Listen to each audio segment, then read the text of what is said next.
नमस्कार किसान भाइयों, सीजी किसान चैनल में आप सभी का स्वागत है। और आज हम बात करेंगे तनक छेदक के बारे में।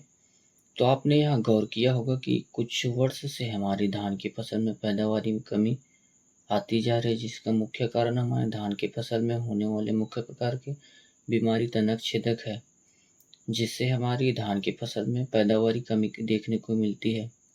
तो किसान भाइयों, आज हम बात करेंगे तनक छेदक के बारे में कि तनक छेदक आते कहाँ से है, तनक छेदक दिखता कैसे, तनक छेदक लगता कहाँ से है, और साथ ही हम इसके रोकथाम के लिए कुछ मुख्य प्रकार की दवाइयों का मिश्रण भी आपसे साझा करेंगे।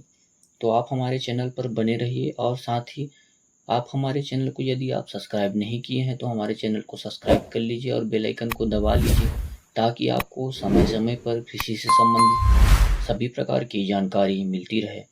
तो किसान भाइयों, तनक छेदक दवाई जानने से पहले हम इसके लक्षण पर बात करते हैं कि तनक छेदक लगने से पहले हमारे खेत में तनक छेदक का लक्षण कैसे पता करें। तो किसान भाइयों, आपने यहाँ ध्यान दिया होगा कि हमारे खेत में तनक छेदक लगने से पहले तितलियों का समूह या फिर एक दो तितली दिखाई पड़ता है, जिसके कुछ दिन बाद ही हमारे खेत में हमारी धान की फसल में तनक छेदक दिखना प्रारंभ होता है। और मैं यह बता देना चाहता हूँ कि यह तितली जिसकी मैं बात कर रहा हूँ यह मुख्यतः दो प्रकार की होती है। पहला तो यह पत्ती मूड़ की तितली जो हल्के सफ़ेद रंग की होती है, और दूसरा हल्के भूरे रंग की तितली जो तनक छेदक की तितली होती है। और यदि दोनों तितली में आप अंतर देखना चाहते हैं तो तनक छेदक की जो तितली रहती है वो हमेशा सूर्य की ओर मुँह करके बैठी रहती है। और मैं यह जानकारी के लिए आपको यह बता देना चाहता हूँ कि यह तितली कम से कम एक बार में 550 से 650 अंडे देती है, और यही अंडे बाद में इल्ली का रूप लेके हमारी फसल को, धान की फसल को तनक छेदक के रूप में नुकसान पहुंचाती है, जिससे हमारी धान की फसल में कम से कम 20 से 30% कमी देखने को मिलती है। तो अब हम बात करते हैं तनक छेदक के रोकथाम के बारे में। इसका रोकथाम करने के कौन कौन से दवाइयों को आप छिड़काव कर सकते हैं।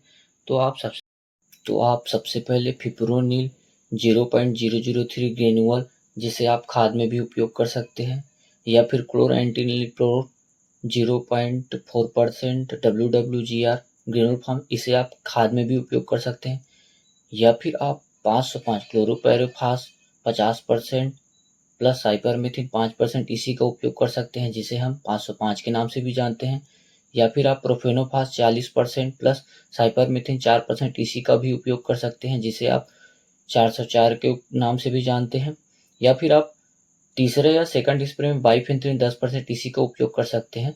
और यदि ज़्यादा तनक छेदक होने पर आप कटाप 100 ग्राम इसी में मिक्स करके 505 के साथ, या फिर आप इमामेक्टिन बेंजोएट को 404 के साथ 100 ग्राम की मात्रा से उपयोग कर सकते हैं। और यदि ज़्यादा तनक छेदक लगने पर आप कोराजन का भी इस्तेमाल कर सकते हैं। तो इसी प्रकार की जानकारी के लिए किसान भाइयों हमारे चैनल पर बने रहिए। तो किसान भाइयों, हमारे चैनल सीजी किसान को आप सब्सक्राइब कर लीजिए और बेल आइकन को दबा लीजिए, ताकि आपको समय समय पर कृषि से संबंधित सभी प्रकार की जानकारी मिलती रहे। धन्यवाद। जय जवान जय किसान।